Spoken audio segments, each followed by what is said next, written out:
The Donald. As one journalist once said to me, is he the political Sex Pistol? Well, in a way. In a way, but what I dislike is the left-wing media in America are trying to smear the bloke as a racist, and that's completely not true. He terrifies politicians. I mean, you live... And this is joy to behold. Right. I mean, that very much is the Sex Pistols thing, anti-establishment. He is the absolutely archetypal anti-establishment character. Yeah, I'm going to take the opinion of Johnny Rotten over some obese nobody in a garage band. Again, the Sex Pistols were no platformed for being offensive. I think it's degrading and disgusting for our children to hear and see such things. They were being offensive and blasphemous. Who's doing the no platforming of offensive speech now? Yeah, that's you guys. And that's not very punk. Johnny Rotten was an anarchist. The line in the song is, he's an antichrist and he's an anarchist. The punks were anarchists. So saying that conservatism is the new punk, and then he's drawing a link to Donald Trump. Donald Trump's not a conservative. He's an anarchist. Paul Joseph Watson's an anarchist. Alex Jones is also a fucking anarchist. You can tell by their behavior. I don't care what comes out of his mouth. If you look at Paul Joseph Watson's Wikipedia page, it says that he claims to be a classical liberal, which is basically like a McKinley-era Republican, essentially, or a libertarian. You know, libertarians, basically, the reason they're libertarian is because they don't want to have to do business with black people. So there's that. But what makes them, Paul Joseph Watson started working with, just fell in love with Alex Jones, watching Alex Jones's behavior on a John Ronson documentary. And, Alex Jones is an anarchist. He just doesn't give a damn. And of course that was attractive. So, these guys just don't give a damn. They're just running, running whatever they're running. So conservatism is conservatism. Let's just look at the definition. Conservatism, commitment to traditional values, ideas with opposition to change or innovation, the holding of political views that favor free enterprise, private ownership, and socially conservative ideas. I don't know what fucking punks you're talking about, dude. The fucking punks I met and I visited in 1982, the year that Paul Joseph Watson was born. I visited Great Britain and saw my first punk. I'd never seen an actual punk in person, live and in person. Went to Edinburgh, and some cats were on the street, some men and women were on the street, and they had the spiked hair with a shaved, the mohawk, shaved skin mohawk with the real tall, spiky hair mohawks, with the leather and the boots and the spurs and the tattoos and the nose rings and shit. And yeah, that was a sight to behold. And they were certainly counterculture, and they were anarchists. They were counterculture to the hippies back then, which were peace, love, and granola. Punk was all about moshing and slam dancing, in the mosh pit, and violence and drugs and nihilism and anarchy. The skinheads, which were basically Nazi youth, there was a spin-off of the punk movement. So yeah, sure. The people that put Donald Trump in office, a friend of mine, it was a teacher in 2016, and her kids that supported Donald Trump were the painted hair, multi-sexual, multi-hair colored punks, essentially. Nihilistic anarchists. And anybody remember this? Teach them a lesson, burn it down. There's another one. There's a whole long thing, and it's flames in the back, and it's basically the burn. Does anybody remember the burn it down burners? If they can't have Bernie Sanders, who was a socialist, then they'll just let this guy get in there. The reason that socialists like Donald Trump is that they think that he's going to just implode the whole thing and then we can start over again. And the reason that the socialists didn't like Obama is because Obama was trying to pull the train back onto the tracks, and they wanted the whole shit to derail so that they could start all over again. That's the communists. That's what the communists wanted. The communists wanted the whole thing to just, want the whole thing to implode so they can start over again. And I don't know about the New World Order or any of that crapola. And sidebar here. Donald Trump's been in there in office for over a year now, right? Almost a year and a half. Did he burn anything down? Did anything get burned down? What's the net effect of what happened? More power went to the multinational corporations. You got less power. YouTube videos demonetized and stuff like that. Everybody's YouTube videos are being demonetized. Why? Because conservatives don't like the idea of the lower orders able to make millions of dollars, which some YouTube dudes have men and women have been able to do on just their face.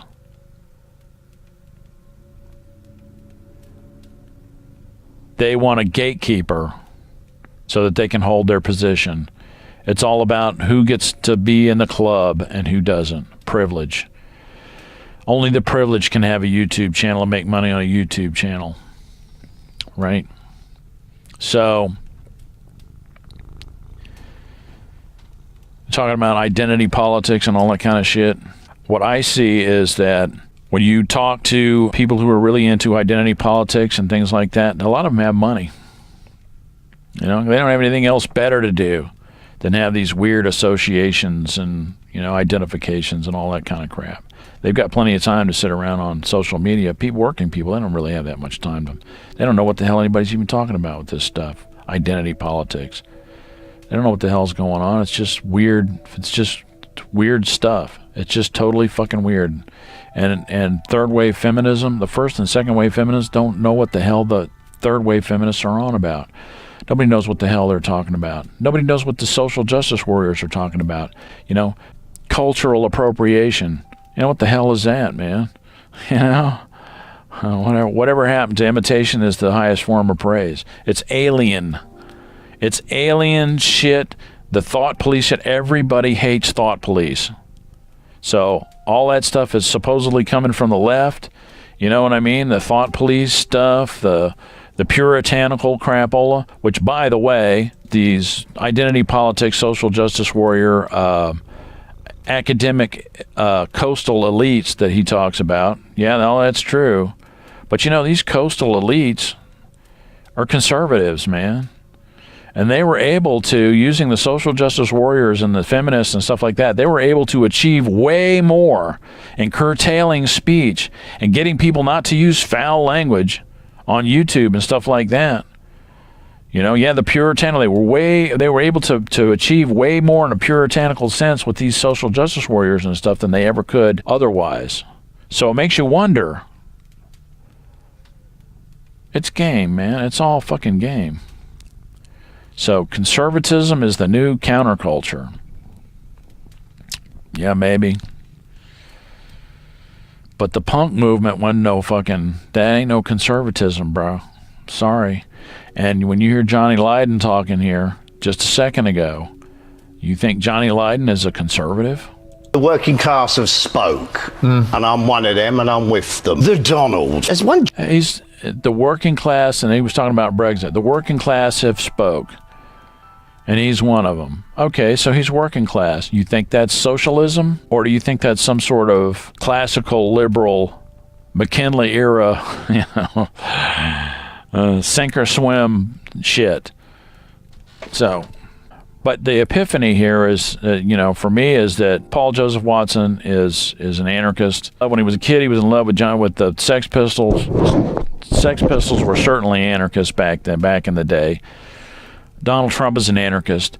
The people that put him in office, the kids, are anarchists.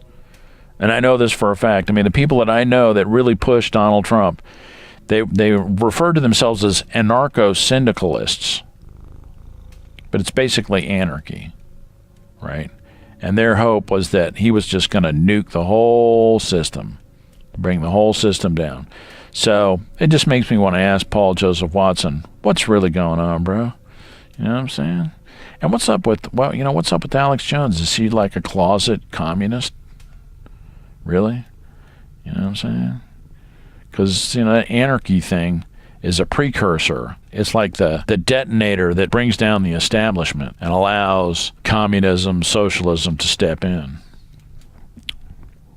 It's 10 years after 2008. We are due for another bubble burst.